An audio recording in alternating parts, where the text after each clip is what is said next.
Ladies, thank you so much for joining me on today's podcast. Today we're joined by the fantastic McKenna here in Dubai. We'll be jumping into what it takes to relocate to another country, starting a brand new business in real estate, and all the fun things in between. So please sit back, relax, and enjoy this insightful conversation. McKenna, welcome to the podcast. Hi, Ashley. Thank you so much. I'm so happy to be here. Thank you. It is an absolute pleasure to have you here. I know. You're in Dubai. I know. One of the most fantastic places on earth, which you set your sights on almost 3 years ago now. Yes, it'll be 3 years in May. Tell me what it was like for you when you first decided to relocate from Orange County in the United States to Dubai. Wild. I had 2 weeks. It was a business opportunity to work in a nightclub for 1 year. And I had 2 weeks to move. So when I had it was a Zoom call. When I had the Zoom call, I was like, oh my gosh, this is such a crazy opportunity. But immediately I wasn't going to take it because of my dog.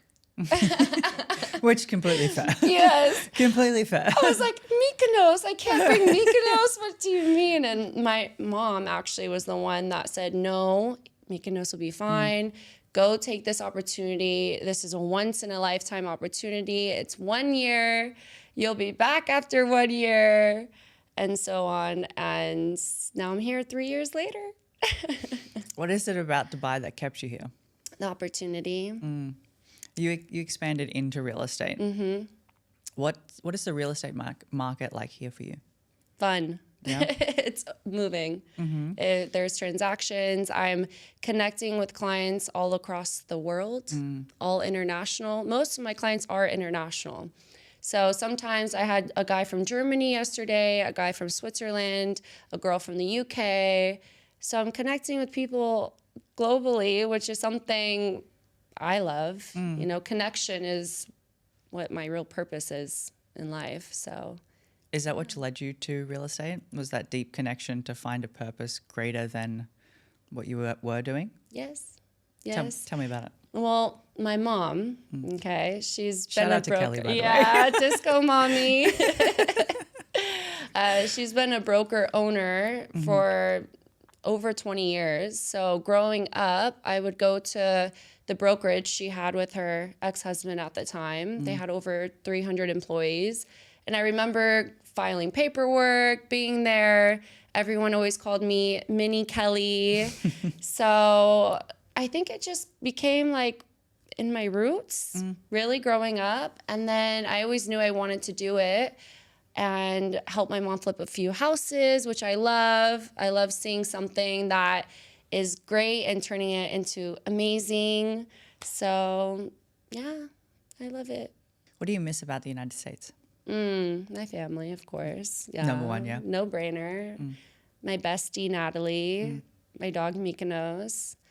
The weather, the nature. The nature here is good. There is, because there's 7 Emirates. So I don't know if you've been to Ras Al Khaimah. Not yet. It's an hour away.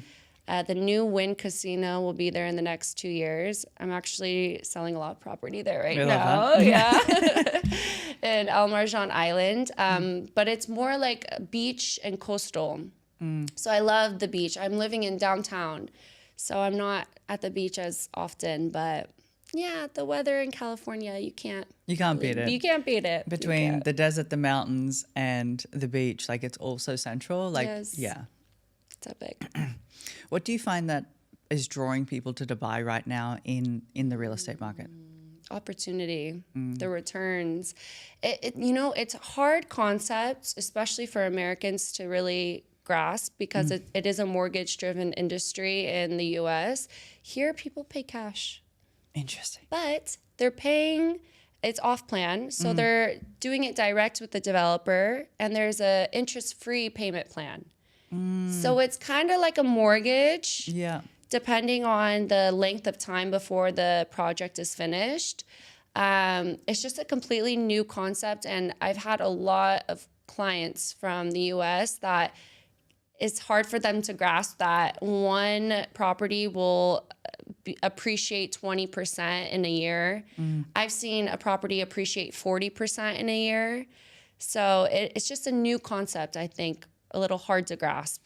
Is that because Dubai is like still a developing country in itself?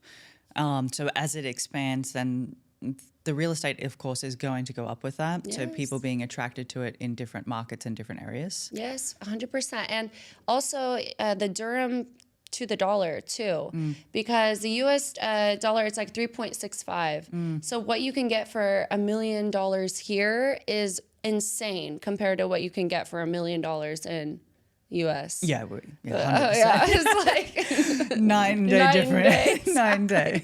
So it's more opportunity. When you first moved over, what was the hardest challenges that you faced? Because you came solo, right? Yeah. Yeah. I didn't know anyone. I cried every day. Literally every day I cried. I called my mom. I don't want to do this anymore. Especially because I used to work as bottle service in the US. Completely different than here. Here is like the service industry is kind of, it's different. I don't want to say anything negative. It's just different. Yeah. So it was really hard for me to adapt, and also the energy I was in this nightclub was very dark. Interesting. So people obviously were very drawn to me too, like not only my energy, but tall, blonde. I was going to say tall, blonde, you have fantastic energy, which gives you a great aura, right? Always dancing. Yeah. I'm in the nightclub. I'm like, okay, let's make money.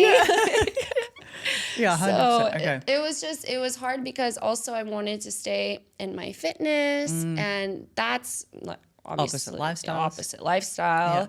So me going to bed at 6 a.m. from the nightclub, going to the gym at 11 a.m., it was difficult. Yeah, for sure. So I cried every day. And my mom was like, just stay, just stay, just stay. And then I met my husband. Which you love. Yes. In those moments that it was like really hard for you, Yeah. what was it? What was the feeling, or what was the thoughts that you were having? Gotta risk it to get the biscuit.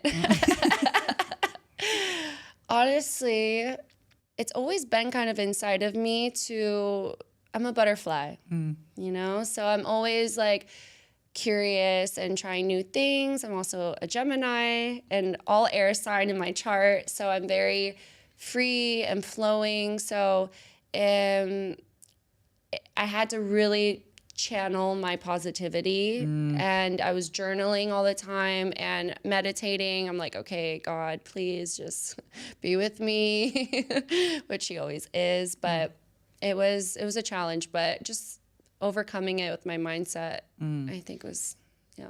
What was the hardest part about trying to change your mindset from a place that seemed quite like this isn't going to end, this isn't going to get better, to where you are right now? Refocusing on my dream and what I really want. Actually, it was, during this time, I was channeling a partner. I didn't think it was gonna be my husband, but a partner. And I let go of every past I had in terms of relationship. And I was like, I wrote down exactly what I wanted in a partner. I'm not kidding you. Like I found the journal the other day. I showed him, and I'm shocked because he's everything and more, of course. Yeah, they always are. But I really was focused on this. Like, I have so much love to give that I wanted to share this with somebody. Yep. So, yeah. I forget your question. We just got lost in the husband for a second. I know. Yeah, so being able to channel that mindset. Yeah. It can be very hard. I think people who relocate countries and start to create something and build something for them are phenomenal. They are able to create, like they're able to build a sense of, I don't even know what the word Resilience? is. Yeah, resilience, adaptability. Yeah. It brings out a lived experience that I don't think you can get in any other way. Yep. Because it's literally a sink or swim. Yep. 100%. And I always tell people when they move here for the first time, everyone goes through similar challenges when you first move here, because for the first 6 months, I didn't even have a visa. Yeah. That's like a no-no. Yeah. Like, I'm working for this company without a visa, so I can't get a bank account. I can't get a car. It's like a different, I felt like my independence was kind of like Limited. limited, yes. And I was a workhorse, honestly, 6 days a week. So and I keep telling people, you either get through it, you fight, you come up on top, or you go back home. Yep.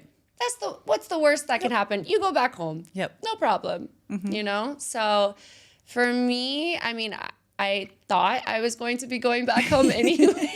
So I was like, You already pre-planned. yeah, but my mindset was to make the most of it. Of course. You can't ever go into something, well, people do, and if you go into it, this is going to be shit, then that's the reality that's going to be painted from you. 100%. Whereas if you go into it with there's either a lesson, I'm going to enjoy this or make the most of it, then that's the reality that you'll produce. Exactly. 100%.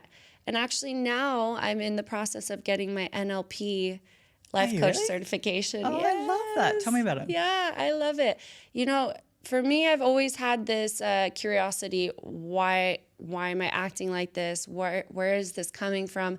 Why am I getting triggered by something like this? I'm very emotional too. So I'm like, okay, why did that just trigger this emotion? So learning, and I actually wanted to study psychology in college, which I ended up doing marketing. But I kept seeing, I mean, it's the universe just giving me signs. Yeah. I kept seeing things about NLP and life coaching and how to transform this experience into a new experience. I was like, what is this? So I was doing research. I found a place here in Dubai. I'm 3 weeks in. And the last step it's called timeline therapy, which is like getting to the roots of everything. So yeah, I'm excited. This is something I've always known is one of my life's purpose, to help others, to give back. So yeah, I'm excited. Something new. What is your life purpose? You've mentioned it a couple of times, so I'm curious to hear what it is. Yeah, serving. I have so much energy inside of me to give that I'm really trying to focus on keeping the positive energy high and being able to give it to others without emptying my own cup. So, like being the light for people that might need it. Yes. While simultaneously having the boundary of I have to protect myself. Yes. And not pour from an empty cup. Exactly. Yeah. So it's exciting. What have you learned in NLP so far? Different techniques, I've done actually one where it's all in your head. It's all in your head. Yeah. Your life, you can create. Yep. Like, you really can. And I'm a living proof of it. Before even doing NLP, I was envisioning my perfect man. And I'm not kidding you. 2 weeks later, he came into my life. No joke. I have it all written down. Like, it's wild. So I've done it. I've manifested many times before without knowing. I used to have a vision board back in my mom's house of a couple in front of the Burj Khalifa that look like me and my husband. It's just wild. It's like, so I want to be able to share that with others, because I hear a lot of women, especially, a lot of women come to me. It's so hard finding a man here in Dubai. How did you do it? And I'm like, it's hard if you want to make it hard. Yeah, it's the world's coming from you, not at you. Yes. Yeah. So it's really, and for me, I was so okay being with myself. I wasn't looking. That's usually when it happens, right? When you're like, I don't need a man. Yes. I'm good. And stage left. Yes, exactly. And of course, I only had a 1 year plan here, so I wasn't trying to get in a relationship. Yeah. Like, that was the last thing I wanted, was to get something complicated. But now we're here. So what has it taught you about yourself? Oh, a lot. Tell me about it. Yeah. Oh, man. I don't like using the word trauma. I feel like it gets kind of thrown around a lot. It's good experiences. Experiences. Or past Yes. And events. Yes. And everyone has their own perception. And everyone's perception is either like generalized, distorted, or thrown away. Yeah. So that's why everyone's viewpoints are different. But from the ages of 0 to 7 is when like most of your action reactions come from.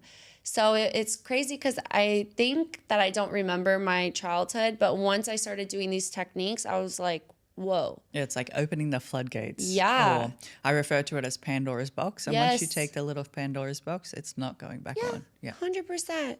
Yep. So I'm learning. I'm like, okay, definitely, because my father, he was in the picture a little bit, but actually I was the one that kind of Close the door. closed the door on him, which now I'm like, okay, now I'm open to opening that back up, that relationship, because not having necessarily a stable father figure in my life, I've had many, but never of them were stable. So for me, like, I've always been the one to be like, okay, maybe it's not forever, but being with my husband now, I'm like, okay, this is forever. So I really need to work on these triggers so I don't react in a way where it could jeopardize that. So if I'm hearing you correctly, it's identifying ways in which you're showing up in a relationship now that has come about because of past experiences or lived life, basically. Yep. That's now being projected into the relationship. Yep, 100%. Are you open to talking about it? Yes. Okay, perfect. Give me some examples or how you've worked through it. Okay. So relationships are not perfect. I believe mine is perfect to how it is. For you. Yes, for me, exactly. Yeah. But we come from two completely different cultures. He is from Iran. I am from America. Polar opposites. So definitely there was a lot of learning curves with each other to learn how we both, how we think, how we operate, our communication style. I'm very overly communicative. You like to talk things I like through. to over communicate. Yeah. There we go. He doesn't like to communicate. But for me, I've seen from my mom, when things get hard, she leaves. I've seen this my entire life, which is okay. You know, she's a strong, independent woman, but now I've had a tendency to want to leave. We live with each other, okay? Yeah. And I was thinking just to like go to a friend's house. And actually, I'm getting so personal right now. I will go as deep as you will let me go. Okay. Yeah. Thank God for my sister-in-law. Yep. I love her, Donia. She lives here. Thank God for her, because this was actually, we've been together, married for 1 year, together for 2.5 years. And about 2 years ago, so we were very newly into our relationship, we got in an argument and we were drinking that night. I don't even remember what happened. Like, not a good look. It's okay. But I was thinking I was just gonna leave for the day, go to a friend's house, and we'll be fine. She was like, no, you cannot leave. You are the woman of the house. This is your home with your man. If you leave, this is like a signal of you're done with the relationship. Oh, wow. I was like, oh, I've never seen that before in my life. Like every time my mom left, we would always go back. Yeah. Like it wasn't necessarily a big deal. It's a big deal. So I had to completely change this flight mode. No fight, no flight. Just be peace. Just be there. Yeah. Chill out. Okay. And I've learned to really not react out of emotions. If like something, now I think back, I'm like, why is this upsetting me? And then instead of like reacting, I'm like, honey, can you not leave your clothes on the floor like that? Maybe it's better if they're up. Instead of be like, why are these on the floor again? You know? So like simple things like this, but this was a huge shift in our relationship because I would be like gone. Yeah. Yeah, it's almost like you found comfort in being able to leave to Yes. then, I'm assuming, deal with whatever you need to, or maybe just avoid it completely. Exactly. To then come back and pretend like nothing happened. Exactly. Now we deal with it. I mean, we have a little bit like silence. Yeah. Okay. We both take our breathers. I personally process, okay, how am I going to approach this in the right words? I want us to have an open communication. Okay. So now I'm able to guide a little bit more, especially with all this learning.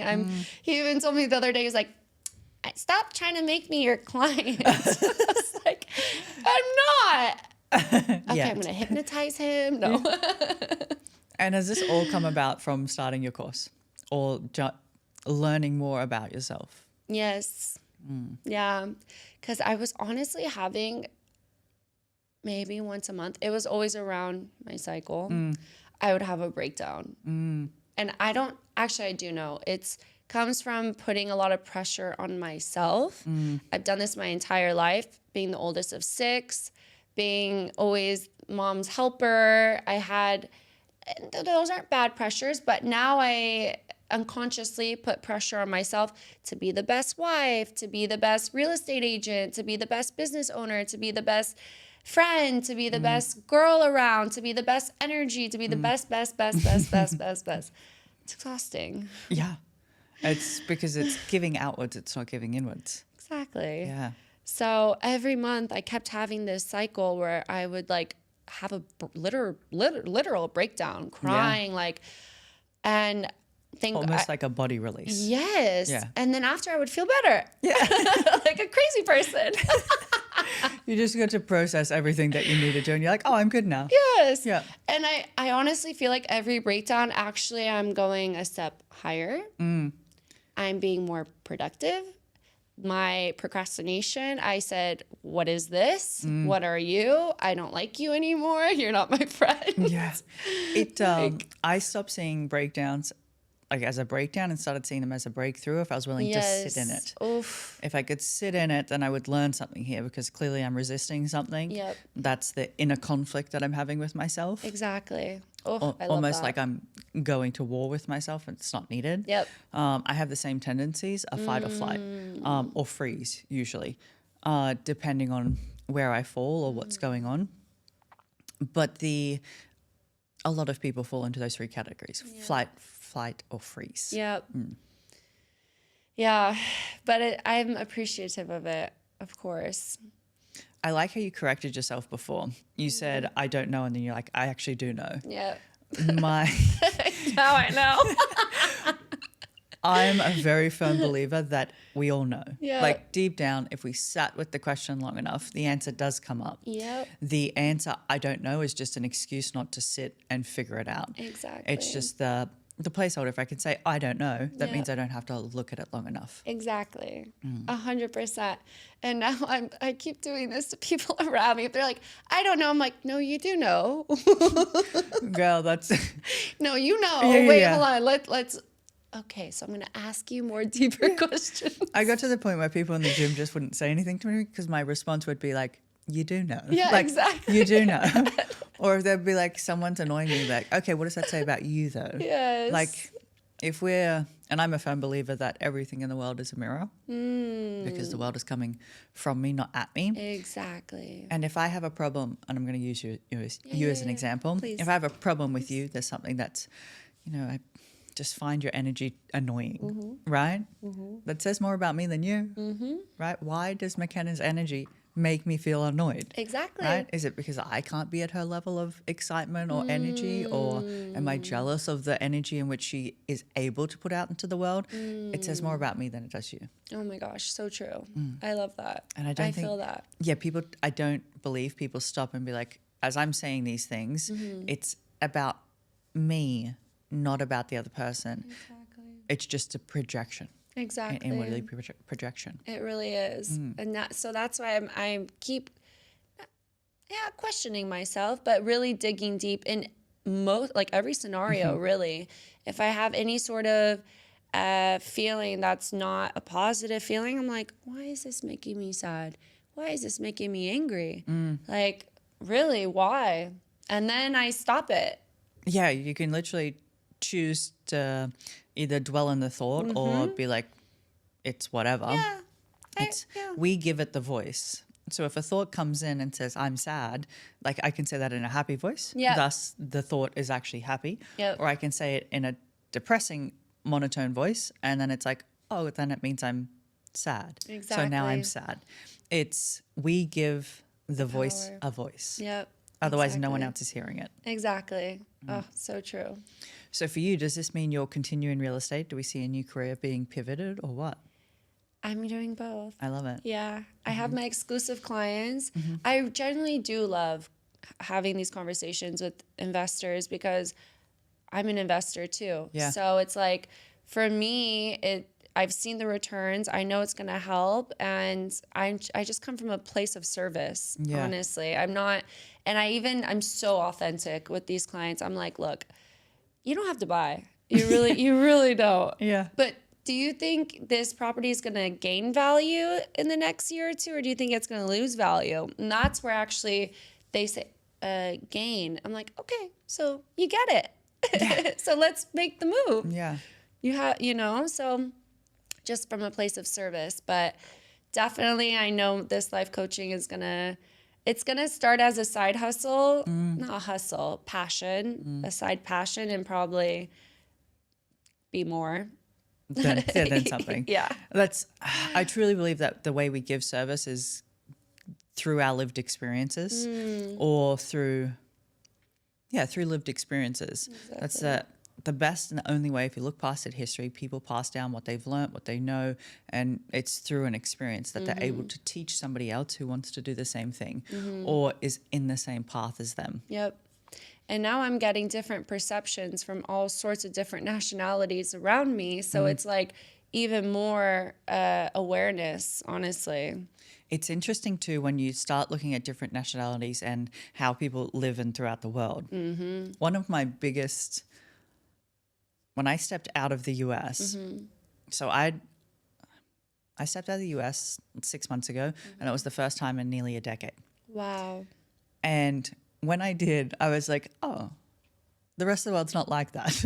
Like you kind of get so absorbed in it that you're like, this is how everybody is. And then you get out and you're like, oh, that's not it. And to your point earlier about the word trauma, what we equate to trauma in the Western world is like somebody's life, like everyday life. And I truly believe that we forget that. Yep. We get so absorbed in the Western world of things being harder than they need to be because we kind of make it that way, and not everybody, but some people, I was this person at one point, create a chaos that doesn't need to be created because life's actually fine. Yes. Right? Life's is actually good. Exactly. But because we've been so used to chaos at one point, we're like, oh, let's create it. Right? Yes. That was me.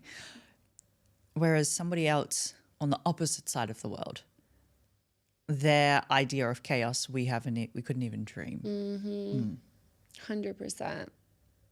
I mean, every time someone asks me, "You're American," everyone thinks I'm Russian because it's mostly Russian. You see? Same. Like, I was like, I even called my dad. I was like, look, is there somewhere in the family tree that could be Russian? Like someone, like there has to be. And he's like, no, we're good. Because there's not that many Americans here, obviously. Okay, yeah. So when I say California, people are like, "Oh, yeah, you're from California." I'm like, yeah, it's great. Yeah, I know. I'm grateful. No, it's a dream. Yeah. I want to go to LA. And in the back of my head, I was like, oh, there's all the homeless and the robbing and the naked people doing drugs on the street. I'm like, oh, it's clean here. Oh my God. How clean it is here. It's amazing. Like, people always said Dubai's really clean, Dubai's really safe. Yes. My nervous system feels so calm here. Yes. Not looking over my shoulder, I get to run at 9 o'clock at night. I know. And I'm okay. I know. I would never run after dark in America. Never. Even during the day, it's like, is it iffy? But the cleanliness of the place is next level. Babe, I walk, because I live in downtown. Every morning I walk an hour and a half. This is like my meditation time, my outside nature time. and I see them scraping gum off the side of the street, power washing every morning, on their hands and knees, cleaning the sidewalk. I'm like, you don't ever see this in any other place in the world. I can imagine. I don't know. No, it's definitely not. Australia's kind of clean. It's not America dirty. But I truly believe that's because the amount of people that are, like, when you think of New York and even LA, like, it's just dirty. Yes. And you kind of question why. Like, why is it so dirty? Why can we not look after the country the same as here? Like, if Dubai worked it out, let's work it out. Right? That's like, what I'm saying. I've been saying this for 3 years now. I'm like, what is going on? Like, lead by example. Yeah, you see an economy literally flourishing. Why is it flourishing? I truly think it's because people care. Yeah. Like, I've not met a person so far since being here that has said a negative thing about the place, while still acknowledging the fact that every place has its ups and downs. Yeah, of course. Every place has it good and bad. For sure. But when they start listing off the things, it's never a negative. It's, let me tell you everything that's great about it. Yeah. Oh, there might be a couple of downfalls, but for the most part, it's the best. Yeah. And usually when it's coming from a woman, it's the top two is how safe it is. Yes. How clean it is. Yes. And a few of the women that I've spoken to actually truly believe that what is the word? How they allow women to be in the workforce here, in leadership positions here, is It's what empowering. Yeah, it really is. and what it's equating to how the country is being led. Yep, 100%. And a lot of people always get this question too when I go back to Orange County. Can you dress the same? I'm like, yeah, for sure. Have you noticed, and I'm very curious on your take on this, there is a difference, right? Yeah, of course. The modesty level. How do you find it here? It's all about respect. All about respect. Don't go to the Dubai Mall in a bikini. Of course. Of course. I mean, why? But also just being respectful of other cultures and different religions. Like, I love hearing about the different religions. I think it's amazing to see so many different viewpoints. And honestly, I take a little bit from each. I don't have like one religion. I'm spiritual. But really, I like to ask questions because I'm like, oh, this actually makes sense. But it just comes down to respect and how look, you see a family that are more modest and they have children. Why be showing everything you have to them? Like, it doesn't make sense. I actually like it. Yeah, I do too. I first experienced it, I went to Turkey first. So in Turkey, automatically I was dressing head to toe covered. Yeah. Especially when I'm going into the mosques and whatnot. And it's this sense of, even though I'm covered, somebody's seeing me. Yes. Right? Like literally my face. Yep. So the conversation that I'm having with, I'm not worried about where you're looking. Yes. You're literally looking at me. Yeah. And it's the same here. It's the same, like, I never thought I would be the person who would be like, oh, modesty's my thing now. Yeah. But being here and in different countries, experiencing it, I was like, oh no, like that's the jam now. Same. Literally same. I mean, I come from being a disco bunny in the Orange County, like complete flip. Yeah. Like go-go boots from Burning Man. My mom was like, "Do you still want these?" I'm like, "No, get rid of them."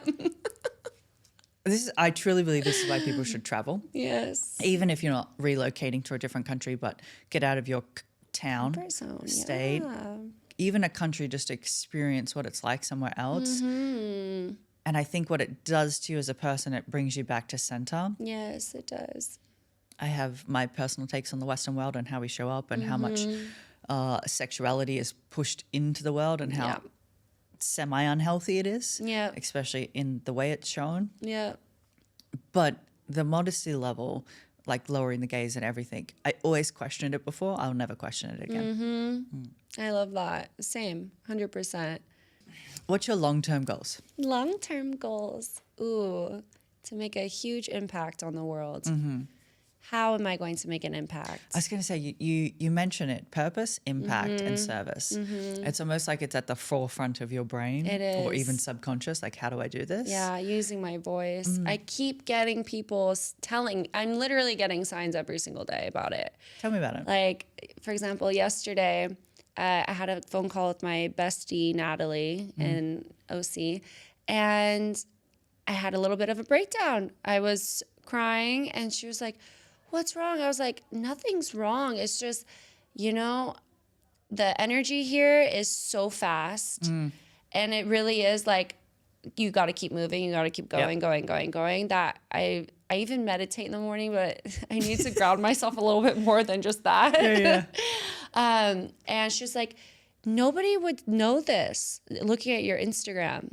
And I said, "Yeah, because I'm just showing the good things. But honestly, I'm about to flip it and make it more authentic and really share my story of moving. Yes, I'm living this amazing, glamorous life. I'm so grateful. Thank you, God. But it's not easy." Yeah, it's like with the good comes the bad. Yeah, and it's challenges. Yeah, we need challenges. Being here, I've been able to take a step back and go inwards as well, right? Yeah. And again, on perspective, right? I see life as a game. And people either laugh or they're like, okay, when I tell them this, I love right? that. I see life as a game. Yeah. And with each level, I have to learn the lessons to progress through the level, right? And if I don't learn the lessons, then I'm going to stay at the level until I do. With each level comes a new devil, which is responsibilities, challenges, and shifts that I have to work through. And that's how I get to the next level. So if I'm saying that I want to create impact, or let's say be famous, right? Yeah. It's an easy one. Be famous, then I have to understand the flip side of what comes with that. Yep. So with fame comes many eyes, will come judgment, people's perception, and you will hear it. So the question is, well, I'm asking for this. Can I handle this? And if I can't handle this, then am I truly ready for this? Right? Ooh, I so love it's that. when we ask for expansion, and maybe you're in this place, right? I just connected so many dots with you just now. Oh my gosh. Thank McKenna's you. just like, oh my God. I just had a breakthrough. Yeah, Crazy. so when we Oh ask my for God. expansion, right? Yeah. We're asking for an expansion in more ways than just the way that we think. Yep. And so take this with you, right? If you're asking for expansion in growth or in a mindset way, right? It's like, okay, what do I need to work through in order to get to the next level? And if my winning of the game is marriage and children, right? Well, what lessons do I need to learn in order to get there? Yeah. What is it that I need to learn to have a successful marriage and have children, to raise the children in the way that I want? Well, that's your game. Figure out the lessons. True. If it's to move countries and start a new life, then that's the game. Figure out the game to win the lessons. So everybody's perspective is different on how to do it. But I truly believe everybody's in a game of their own So true. to where they want to go. Yep. 100%.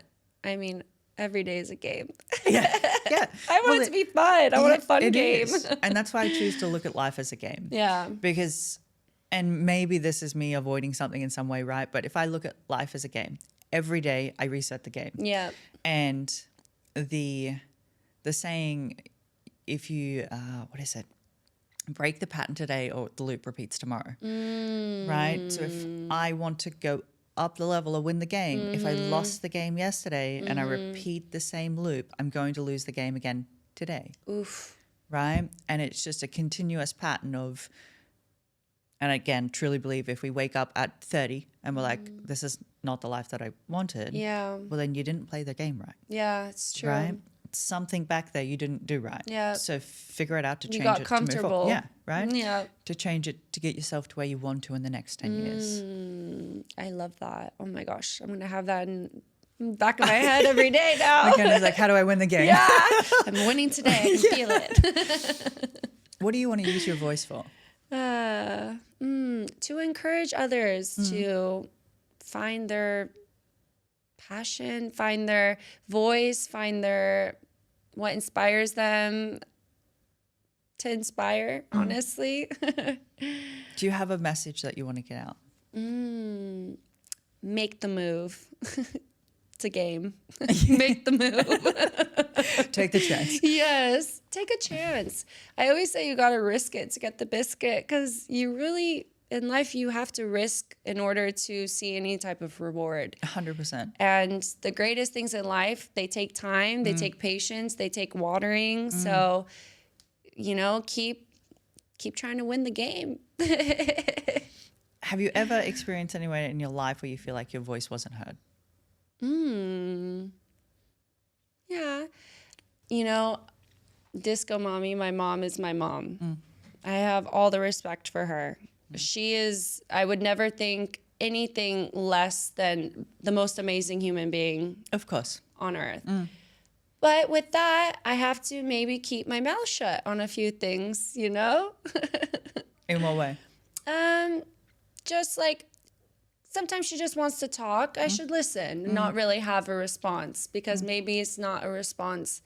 Not even just her, anybody. Maybe because I tend to say things without maybe thinking it 100% through of how they're going to take it, because we all have our own perceptions. We all have our own realities. So maybe what I would say something to someone would come out a little insensitive when I don't mean it to be insensitive. So in terms of that, not really using a voice, sometimes I keep it shut. Do you feel like that's something you need to learn though? Yes. Like if somebody's perception is that you're being insensitive, could it be that that person takes it personally? Yep. So really that wouldn't be your lesson, it would be theirs. True. Yeah. Actually, love you, mommy. We had a really good conversation recently too. Yeah, about this. So you want to use your voice to inspire. It's me holding myself back. In what way? And you know what I connected the dots with? When you said having other evil eye, having other people judging, having other eyes on you, this, I believe, is what's actually holding me back. Because like your judgment of self? Yes, and having outside influences. Does that make sense? Yeah, so someone else's doubt or fear being projected onto you. Yes. So my question to you would be, do you believe it? No. Then so why am I stopping myself? Yeah. Exactly. Yeah. So yeah, my take on that would be you either believe it. I don't at all. I reject that information. Good. Yeah. Then it doesn't matter. It doesn't matter. I know. I'm just a perfectionist. Perfectionist is an attitude. It's not who I am. I've learned to understand this. Are you open to feedback? Yes. Perfectionism is procrastination. Ooh.